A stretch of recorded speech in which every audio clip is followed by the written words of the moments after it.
ये रखो। बैठो अल्ताफ साहब। अच्छा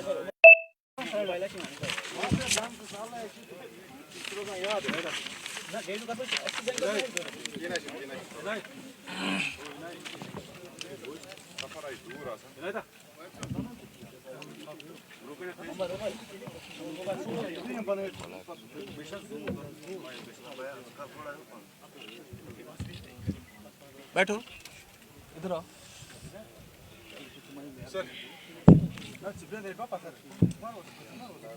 यहाँ रखे।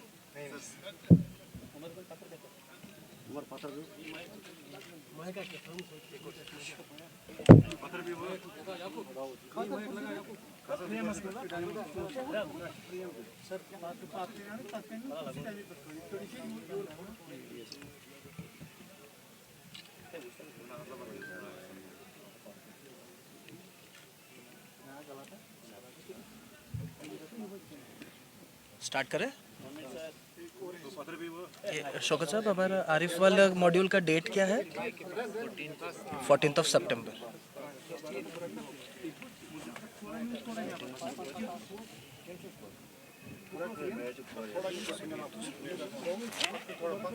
इसमें थोड़ा चेंज है। क्या चेंज है? इसका डेट वही इस वाले का डेट है क्या?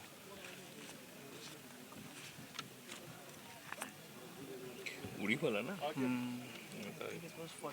सितंबर। Thank you.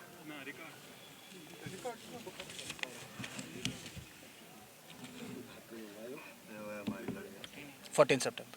ज़रा पेन दीजिएगा तो।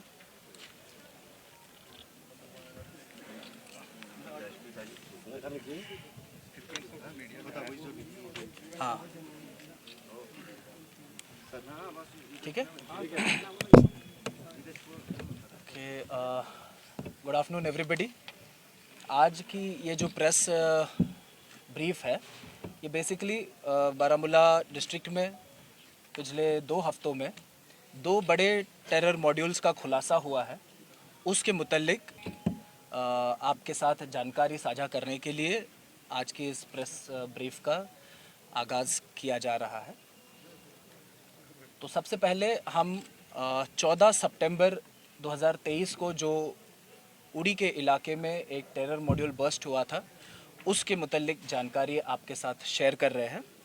14 सितंबर 2023 को जो है बारामूला पुलिस और इंडियन आर्मी 8RR की जॉइंट टीम्स को एक नाका चेकिंग, जो कि परनपिलन गांव है उड़ी इलाके का, वहां पर नाका चेकिंग के दौरान एक सस्पिशियस मूवमेंट 2 शख्स की नज़र आई थी और उनको जब डिटेन किया गया और उनकी चेकिंग की गई तो उनके पास से कुछ असला और गैरकानूनी हथियार जो है बरामद हुए। इन दोनों शख्सों की जब तलाश और तफ्तीश की गई तो पता चला कि ये दोनों जो है, इनका नाम है आरिफ चन्ना और जाहिद हसन मल्ला। ये दोनों जो है stadium colony Baramulla old town के रहने वाले हैं और इनके पर्सनल पोजीशन से जो है हमें 2 ग्लॉक पिस्टल्स साइलेंसर के साथ, 4 पिस्टल मैगजीन्स और 5 लाइव ग्रेनेड्स बरामद हुए और साथ ही साथ 29 पिस्टल राउंड्स भी बरामद हुए। इस मॉड्यूल को गिरफ्त में लेने के बाद जब और तफ्तीश आगे बढ़ी तब पता चला कि ये जो 2 शख्स हैं, ये बेसिकली पाकिस्तान बेस्ड हैंडलर्स के कहने पे क्रॉस बॉर्डर से ये सारा असला और हथियार जो है वो बरामद करके आगे दहशतगर्दाना तंजीमें जो है यहाँ पर एक्टिव, लश्कर तोयबा, उनके साथ ये सारा हथियार और असला जो है ये शेयर करके किसी बड़ी दहशतगर्दाना कार्रवाई को अंजाम देने की फिराक में थे। इन दोनों की गिरफ्त से जो है एक बहुत बड़ा हादसा बारामूला पुलिस और इंडियन आर्मी के जॉइंट फोर्सेस ने होने से रोका है और इस मसले में तफ्तीश जारी है और भी इसमें कुछ अरेस्ट्स और रिकवरीज होने की हमें उम्मीद है। इस केस में एक और इम्पॉर्टेंट अरेस्ट हमने की हुई है। उस शख्स का नाम है अफ्तार अहमद लोहार, जो एक्चुअली पुंछ का रहने वाला है। इस तफ्तीश में ये भी पता चला है कि यहाँ से, कश्मीर से लेकर पुंछ तक ये नेटवर्क एक्टिव है और तमाम जो लश्कर ए तोयबा के टेररिस्ट्स हैं उन तक ये हथियार पहुंचाने का प्लान इनका था, ताकि वो किसी न किसी तरीके से कोई दहशतगर्दाना तंजीम और दहशतगर्दाना कार्रवाई को अंजाम दे सके। और सबकी मेहनत से, जॉइंट सिनर्जी से एक बड़ा दहशतगर्दाना हादसा जो है होने से हम रोक पाए हैं। इसी में कड़ी में आगे बढ़ते हुए 21 सितंबर 2023 को पुलिस स्टेशन बारामूला को मौत बजरिया से जो है इत्तला मौसूल हुई कि एक यासीन अहमद शाह वल्द तारिक अहमद शाह, जो कि जाबाजपुरा बारामूला का रहने वाला शख्स है, वो दहशतगर्दाना तंजीम में मुलव्वस होने की नीयत से अपने घर से निकल चुका है और गैर कानूनन हथियार और असलाह के साथ लैस ये किसी तरीके की दहशतगर्दाना कार्रवाई को अंजाम देने की फिराक में है। ये इत्तला मौसूल होते ही जो है बारामूला पुलिस और इंडियन आर्मी और सीएपीएफ की जॉइंट फोर्सेस ने पूरे इलाके में जो है सर्च और गश्त शुरू की। आगे बढ़ते हुए 22 सितंबर को ड्यूरिंग सर्चेस हमारी जॉइंट फोर्सेस ने जो है तापर पटन में इस शख्स को सस्पिशियस हालत में गिरफ्तार किया और उसकी सर्च के दौरान हमें एक पिस्टल मैगजीन और 8 लाइव राउंड्स बरामद हुए। यासिन शाह की गिरफ्तारी के बाद जो है उसकी पूछताछ और दौरान तफ्तीश उसने अपने और साथियों के नाम और डिटेल्स हमारे साथ शेयर की, जिसकी वजह से हम परवेज़ अहमद शाह वल्द अली मोहम्मद शाह, जो कि तकिया वागुरा का रहने वाला है, उसको गिरफ्तार कर पाए और उसके पास से जो है हमें 2 हैंड ग्रेनेड्स भी रिकवर हुए। इसी केस की तफ्तीश में आगे बढ़ते हुए 23 सितंबर 2023 को जो है इन्हीं जो पहले ही गिरफ्तार हुए 2 दहशतगर्द थे, यासीन शाह और परवेज़, इनके पूछताछ में जो और डिटेल्स हमें मिली उसकी बुनियाद पे बारामूला पुलिस और इंडियन आर्मी की जॉइंट फोर्सेस ने मुख्तलिफ इलाकों में सर्चेस कंडक्ट की और जाबाजपुरा बारामूला में हमें यासीन शाह के घर से जो है एक पिस्टल मैगजीन और 8 लाइव राउंड्स भी बरामद हुए उसके डिस्क्लोजर पे। साथ ही साथ इसमें 2 फीमेल टेरर एसोसिएट्स भी मुलव्वस है, जो इन टेरर एसोसिएट्स के साथ मिलके इसी गैरकानूनी जो भी असला और हथियार है इनकी तस्करी और एक्टिव टेररिस्ट तक ये हथियार पहुंचाने की जो साजिश थी उसमें मुलव्वस थी, जिनकी शिनाख्त निगीना वाइफ ऑफ मंजूर अहमद लोन, जो विजयपुरा हाजिन की रहने वाली है, और अफरीना उर्फ आयत डॉटर ऑफ गुलजार अहमद गनई, जो कि पारमपुरा शाल्टेंग श्रीनगर की रहने वाली है, ऐसी इनकी शिनाख्त हुई है।